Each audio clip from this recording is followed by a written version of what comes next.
কোরআনুল কারীমকে যদি প্রশ্ন করা হয়, ও কোরআনুল কারীম, ঠিক আছে বুঝলাম, কিন্তু কোরআন তোমার মধ্যে কোনো ভুল ত্রুটি আছে নাকি?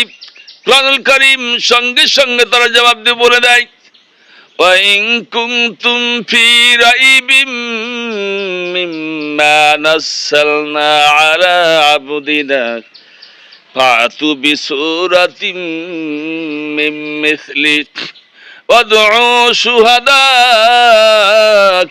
مِّن دُونِ اللَّهِ إِن كُنتُمْ صَادِقِينَ।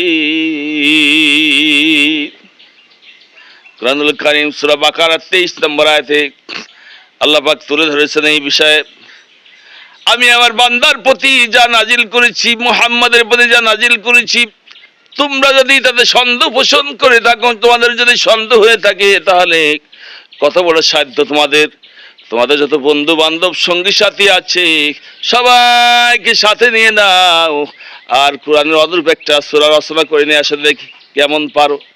তোমরা কশ্চিন কালেও তা পারবে না।